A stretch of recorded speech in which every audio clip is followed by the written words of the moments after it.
2024-2025 நிதி ஆண்டுக்கான இடைக்கால பட்ஜெட்டை இன்னும் சற்று நேரத்தில் மத்திய நிதியமைச்சர் நிர்மலா சீதாராமன் அவர்கள் தாக்கல் செய்ய இருக்கிறார். இது தொடர்பாக சிறப்பு விருந்தினர்களோடு நம்முடைய அரங்கத்தில் ஆலோசித்து வருகிறோம். அதேபோன்று கிண்டியில் உள்ள இந்திய தொழில் கூட்டமைப்பு நிர்வாகிகளுடன் நம்முடைய சிறப்பு செய்தியாளர் சடையாண்டி இணைந்திருக்கிறார். சடையாண்டி, அவங்களுடைய எதிர்பார்ப்பு என்ன? தற்போது அங்க இருக்கக்கூடிய நிர்வாகிகள் என்ன கருத்து எதிர்பார்க்கிறாங்க?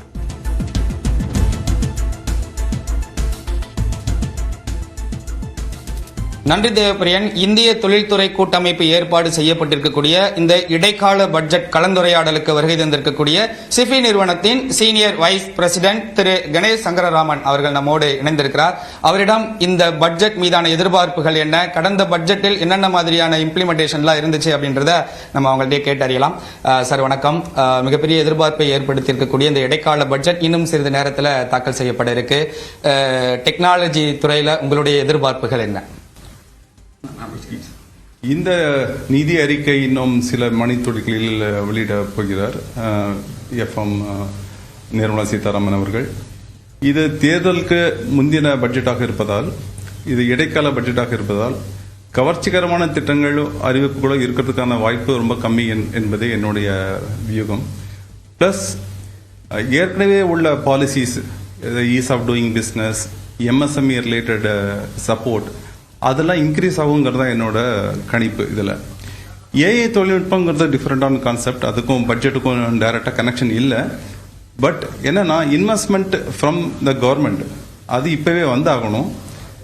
Government is already doing capital investment. இப்போ 4 மாதம் தான் இருக்கிறதுனால, இன்னும் 4 மாதமே இருக்கிறதுனால இனிமே உள்ள கேபிட்டல் இன்வெஸ்ட்மெண்ட் இருக்கிறதுக்கான வாய்ப்புகள் கம்மி. பட் அதே சமயத்தில் ஏற்கனவே உள்ள பிசினஸோட பாலிசிஸ் அண்ட் ப்ரொசீஜர்ஸ் இன்னும் பெட்டரா ஈஸியா கொண்டு வரலாங்கிறது தான் என்னோட கணிப்பு. நிச்சயமாக சார். இந்த ஏஐ தொழில்நுட்பம் வருகைக்கு பிறகு டெக்னாலஜி துறையில நிறைய தாக்கங்களை ஏற்படுத்துச்சு. நிறைய வேலையின்மை, நிறைய பேருக்கு வேலை இல்லாம போகக்கூடிய ஒரு சூழ்நிலை, புதிய வேலை வாய்ப்புகள் குறையக்கூடிய ஒரு சூழ்நிலை, இந்த மாதிரியான பல்வேறு பிரச்சனைகள் ஏஐ தொழில்நுட்ப வருகைக்கு பிறகு இருந்துச்சு. டெக்னாலஜி துறையில ஏஐ எந்த அளவுக்கு ஒரு வளர்ச்சியை கொடுத்திருக்கு, அந்த வளர்ச்சி மூலமா இந்த பட்ஜெட்ல ஏதேனும் புதிய அறிவிப்புகளோ இல்ல வேறு ஏதேனும் திட்டங்கள் வருவதற்கு வாய்ப்பு இருக்கா? ஏற்கனவே சொன்ன மாதிரி இது இடைக்கால பட்ஜெட்ங்கிறதுனால கவர்ச்சிகரமான திட்டங்களோ அறிவிப்புகளோ இருக்கிறதுக்கான வாய்ப்புகள் இல்லை. ஏஐ தொழில்நுட்பங்கிறது தடுக்க முடியாத ஒரு விஷயம், எல்லா இடத்துலையுமே வர வேண்டிய ஒரு விஷயம். அண்ட் இப்போ முன்னாடி மாதிரி இல்லாமல் இப்போ வேர்ல்டு ஃபுல்லாகவே உள்ள டெக்னாலஜி. ஸோ நம்ம தடுக்க முடியாது. அதை எப்படி நம்ம அடாப்ட் பண்ணிக்கணுங்கிற ஆஸ்பெக்டில் தான் நம்ம பார்த்தாகணும். நம்ம இந்தியா ஆஸ் சச் இது தகவல் தொழில்நுட்பத்தில் ரொம்ப சிறந்து விளங்குற ஒரு கண்ட்ரி. அண்ட் எல்லா இடத்துலையுமே பார்த்தோன்னா இந்தியர்களோட பங்களிப்பு ரொம்ப அதிகம். இந்த விதத்தில் நம்ம ஏஐ தொழில்நுட்பத்தில் நம்ம அதிகமாக அதை சீரமைச்சிட்டு we should be the leader to the world. அதனால இந்த டெக்னாலஜியை தடுக்க முடியாது. அந்த டெக்னாலஜியை நம்ம எப்படி அடாப்ட் பண்ணிக்கலாங்கிறதையோ, அது எப்படி அதர் கண்ட்ரீஸில் எப்படி இம்ப்ளிமெண்ட் பண்ணுறதோ அப்படிங்கிற ஆஸ்பெக்டில் நம்ம பார்த்தீங்கன்னா பெட்டராக இருக்கும். அதுக்கான பயப்பட வேண்டிய அவசியம் இல்லை. நம்ம ஏற்கனவே நிறைய டெக்னாலஜியை நம்ம பார்த்துட்டோம். இதுவும் இன்னொரு அடிஷ்னல் டெக்னாலஜி இன்னொரு வியூவில் போகுது. But we are all trained. நீங்கள் அதுக்கு பயப்பட வேண்டிய அவசியம் இல்லைங்கிறது தான் என்னோட பாயிண்ட். நிச்சயமாக சார். இந்த புதிய கட்டமைப்புகள் எந்த அளவிற்கு தேவைப்படுது இந்த ஏஐ டெக்னாலஜிக்கு? ஃபர்ஸ்ட் ஸ்டார்டிங்கில் ஒரு சின்ன ஒரு சிஸ்டம் மாதிரியாக ஆரம்பித்து இப்போ மிகப்பெரிய பிரம்மாண்டமாக ஒரு ஏஐ தொழில்நுட்பத்துக்கு நம்ம வந்திருக்கோம். நிறைய மாற்றங்கள், டக்குன்னு அப்டேட் ஆகக்கூடிய ஒரு துறை டெக்னாலஜி துறை. இதில் புதிய கட்டமைப்புகளுக்கு ஏதேனும் இந்த பட்ஜெட்டில் எதிர்பார்ப்புகள் இருக்கா உங்களுடைய? இந்த பட்ஜெட்டில் எதிர்பார்ப்பு இருக்காங்கிறது என்னால தெரியல. பட் எனிவே கவர்மெண்டோட focus, both central and state government focus relating to AI is already தேர்.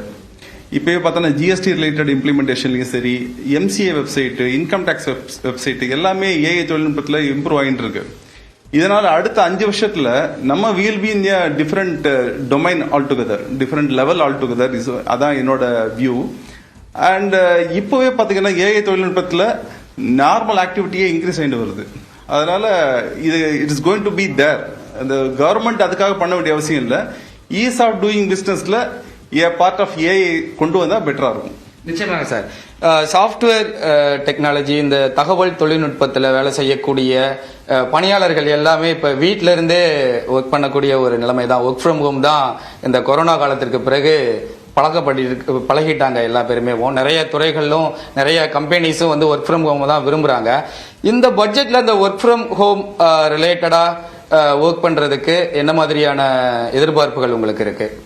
இப்போ கோவிட் பீரியட்ல ஒர்க் ஃப்ரம் ஹோம்ங்கிறது கான்செப்ட் நமக்கு புதுசா இருந்தது. இப்போ it is becoming a way of life.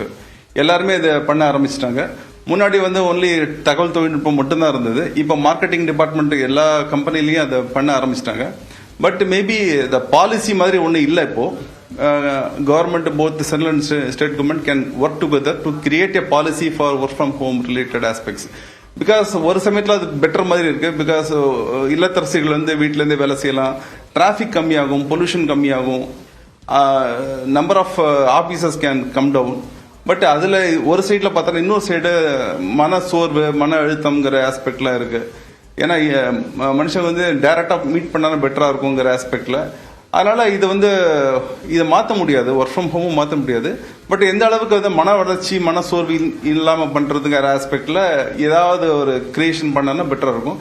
இது வந்து கவர்மெண்ட் மட்டுமே பண்ண முடியாது, பட்ஜெட்டில் மட்டுமே பண்ண முடியாது. இது வந்து அந்தந்த தொழில் நிறுவனமும் அந்தந்த எம்ப்ளாயும் சேர்ந்து பண்ண வேண்டிய ஒரு விஷயம். ஓகே சார், இறுதி கேள்வி, உங்களுடைய உச்சகட்ட எதிர்பார்ப்பு அப்படின்னா என்னவா இருக்கும் இந்த இடைக்கால பட்ஜெட்ல? இடைக்கால பட்ஜெட்ல மானிட்டரியா ஒன்று கொடுப்பாங்கிறது தெரியல. பிகாஸ் அதோட இம்ப்ளிமெண்டேஷன் டைம் கம்மிங்கிறதுனால நான் மானிட்டரி பெனிஃபிட் ஏதாவது கொடுக்கலாம், ஈஸ் ஆஃப் டூயிங் பிஸ்னஸ் மாதிரி. அண்ட் இண்டிவிஜுவலோட personal taxation limit can be increase, is what I feel.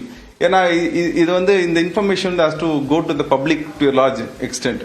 Because நிறைய பேர் டாக்ஸ் பேரக்கெட்ல வரணுங்கிறது, நிறைய பேர் இந்த சிஸ்டம்ல அவங்க இன்வால்வ் ஆகணுங்கிற ஆஸ்பெக்ட்லையும் இது கொண்டு வருவாங்கிறது தான் என்னோட எண்ணமே தவிர புதுசா உள்ள திட்டம் எதுவும் கொண்டு வர முடியாது. கவர்மெண்ட் இன்வால்வ் பண்ற மாதிரி, கவர்மெண்ட் ஃபண்டு இன்வால்வ் பண்ற மாதிரி உள்ள திட்டங்கள் எதுவும் இந்த 4 மாசத்துல பண்ண முடியாதுங்கிறதுனால அந்த விதமான கவர்ச்சிகரமான திட்டங்கள் இருக்கிறதுக்கான வாய்ப்பு குறைவுங்கிறது தான் என்னோட வியூ. கண்டிப்பா சார். ஏற்கனவே அறிவிக்கப்படக்கூடிய திட்டங்கள்ல ஏதேனும் இம்ப்ளிமெண்டேஷன் இல்லாம இருக்கும் பட்சத்துல அது கொடுப்பதற்கு வாய்ப்பு இருக்கா? அது கொடுப்பதற்கான வாய்ப்பு இருக்கு, அதோட இன்டென்சிஃபை பண்றதுக்கான வாய்ப்பு இருக்கு. புதுசா எதுவும் கொண்டு வரதுக்கான வாய்ப்பு இல்லைங்கிறதா என்னோட பாயிண்ட். நிச்சயமாக சார். வருமான வரம்பு வந்து அதிகப்படுத்துவதற்கு வாய்ப்பு இருக்கு. அது எங்கள மாதிரியான ஐடி செக்டாருக்கு ரொம்ப யூஸ்ஃபுல்லா இருக்கும். புதிய கவர்ச்சிகரமான திட்டங்கள், அதிக செலவு ஏற்படுத்தக்கூடிய புதிய திட்டங்கள் ஏதேனும் வருவதற்கு வாய்ப்பு இல்லை. ஏற்கனவே அறிவிக்கப்பட்ட திட்டங்கள்ல சின்ன சின்ன மாறுபாடுகளுக்கு அனௌன்ஸ்மெண்ட் பண்றதுக்கு வாய்ப்பு இருக்கு அப்படின்ற தகவலை தெரிவிச்சிருக்கிறீங்க. தேவப்பிரியன், ஐடி செக்டார்ல ஏஐ பெரிய மாற்றத்தை ஏற்படுத்தி இருக்கு. ஏஐ வரவிற்கு பிறகு நிறைய மாற்றங்கள், நிறைய அப்டேஷன் பண்ணுவதற்கு வாய்ப்பு இருக்கு. இந்த ஒர்க் ஃப்ரம் ஹோம் அப்படின்றது இந்த பட்ஜெட்ல எந்த வகையான தாக்கத்தையும் ஏற்படுத்தாது. புதிய கவர்ச்சிகரமான அறிவிப்புகள் ஏதேனும் வராது. டெக்னாலஜி துறையில ஏற்கனவே அறிவிக்கப்பட்ட சில திட்டங்களுக்கு புதிய புதிய இம்ப்ளிமெண்டேஷன் வருவதற்கு மட்டுமே வாய்ப்பு இருப்பதாக தெரிவித்திருக்கிறார். நன்றி சடையாண்டி.